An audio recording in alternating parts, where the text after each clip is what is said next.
So the one that got away, like I mean, was there anybody that you really just didn't want to see come through that portal? Like, was there somebody like, please don't bring this person through the portal?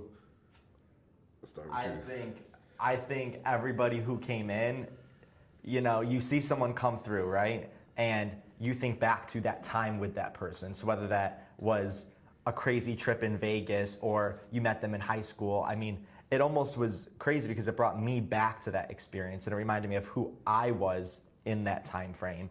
And that's something you kind of don't really get with dating. So I wouldn't say I was upset with anybody that came through, but it definitely brought back a lot of feelings from who I was in those stages in life.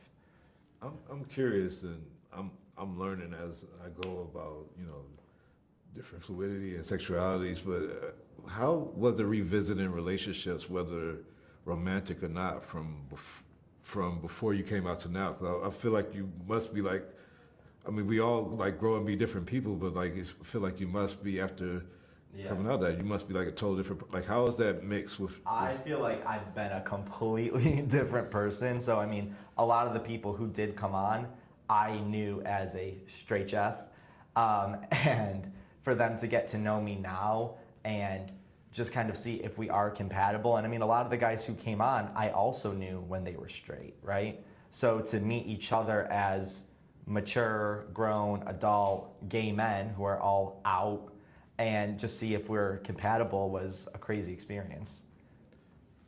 I wonder with you, like you got this hot sauce and stuff. Is that part of your dating trick? You like make people? Is it like a hot ones that you do with dates and like make them? Hey, you did your research, man. yeah. I mean, you know me. I love my spice, man. I worked on the hot sauce actually with my ex-girlfriend for 9 years, and that was an experience, man. Like I was with someone for so long, and it got to the point where we decided to start a business together, right? And so we were talking every single day about business, and it gets tricky when you're in a relationship and you start business together, man. You don't want to mix business with pleasure sometimes, and so that was one of the reasons why our relationship didn't end up working out, was because the business kind of got in the way. But man, I still, every time I go into Whole Foods, man, I check it out. It's like your baby, you want to see if it's still there, it's on the shelf.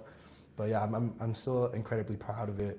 And yeah, I mean, if my girl that I end up being with loves spice, man, that's a plus, man, because that's what I like. Do you think? I know that the first one didn't work out because of business, but do you think that you learned from that, and that if you had a business with somebody else that you meet and everything else, that you would be able to navigate it differently or do something different? Absolutely, man. Like I think whoever I end up being with, I want us to be a power couple. I want to like do things together. Like start creating an empire together. And I think having that experience with my ex, I now have more experience and a better frame of mind to navigate that going forward. So I definitely think it definitely helps with that. Nigel, for you, like, is there anybody that from the past that like maybe now you're on a TV show on Prime and everything else, they didn't give you the time of day when you wanted them to give you the time of day, and now it's like, is there any bitterness towards some people from the past that you liked back then, but now you're like, man, why didn't you like me when I liked you? Is there any of that goes on? Yeah, so it's no bitterness. I mean, I can tell you DMs have already started, right? People have already started reaching out saying, hey, what's up? Like, we should go grab some food, we should go take a trip, things like that. But it's never any bitterness, right? I mean, I think that I've grown tremendously since I probably met them. And I think that growth needed to take place in order for me to actually be a bigger piece of their life. You are dating with one of the people that comes to the portal is a friend of somebody you dated. Yeah. What's the interaction with the person you dated? I mean, have y'all had that conversation with, I mean, and is there any beef right there? Because now you're talking to the friend. Like, how's that all work, right? Yeah, I mean, she knew what she wanted, right? So, like, she was with him, but she knew what she wanted, and she came when she thought would be home. So we had an opportunity to have a date and really just put our differences aside. But I think that's the hardest part of my journey, being, how did I meet these people, right? And then having to put that aside, saying, hey, I met you this way. What is that reflection on my character? What is that reflection on our relationship? And then what is our foundation? So I think that was the biggest growth piece for myself, trying to figure out how do you navigate that.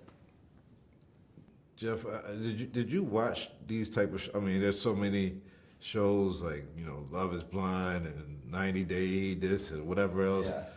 Were you watching these type of shows, these format shows before? And now, after being a part of it, like, how do they look now? Like, knowing, you know, being in the elements of it and the production of it, do you watch them differently now? Well, I think the huge difference between all the other dating shows, I mean, there's so many dating shows out there, right? And I think all the dating shows that are currently out there are people you have no idea who they are, producers picking people out for you that they think is a best fit for you.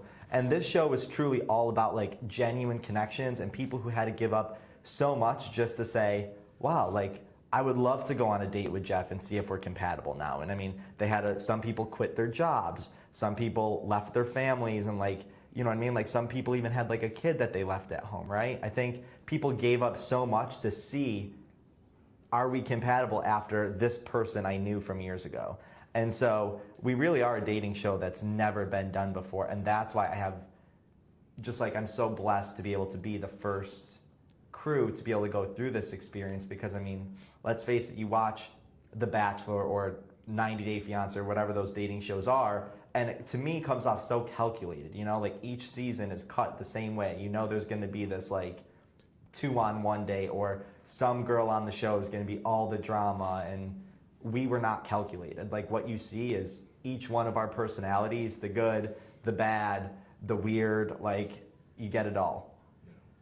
When you found out that you were casted for this, that you made the show, was there any hesitation still? Like, I mean, I know that you already went out for it, but was it like excitement, but still like, was it anything to say, I don't know what's going to happen now, or was it any? Man, I'll tell you this, that like throughout the whole audition process, like it was months. There was just certain things that just kept on happening. I was like, man, this is a sign. Like the guy upstairs, he's got a sense of humor for me, dude. Like my life is just like, I can just see signs along the way, and it got to a point where I was like, man, I really feel like I'm gonna get this. Like, I never, you know, in the beginning, you're like, what are the odds, right? Like, there's no way. But after a certain while, I was like, no, I think this is meant for me. And it got to a point once I got the call from Bill, he's like, you're in, like this is, you know, like, what to expect, blah, blah, blah. It just felt like, finally, I was like, this is the next chapter, you know? So I was just so excited. I couldn't wait. I had a million questions, and just, yeah, I was so ready to go. I'm sure you was popular in all your circles already, but now being on a TV show, social media is going to blow up everything else. Was there anything that you had to go back and like just not necessarily revise, like you were saying, like all this, you know, BS on social media before, but did you like go back and just like kind of like manicure your social media presence and everything else now that you know that you're going to see a wider audience, or a wider audience going to be checking you out? Yeah, I mean, I think that whenever you think about personal branding, or you know how you want yourself displayed to the world, there's always time for refinement, right? Whether it means I'm going to get in the gym a little bit more and make sure that my body's tight, or I'm going to read a little bit more to make sure that my mind is, you know, I'm a little more spiritually and mentally aligned. I think it's been more of that as opposed to the social media aspect. You just want to make sure that you're representing yourself as best as possible whenever you do anything. Well, I can't wait till everybody else gets to check out The One That Got Away, and I hope you all meet the right people in your portals, or in any other part of your life. And I want to check out some of your hot sauce, so you got to get some to me. I got you, man. And man, good luck to you guys. Thanks for your I time. appreciate it. Thank you very much. Thank you.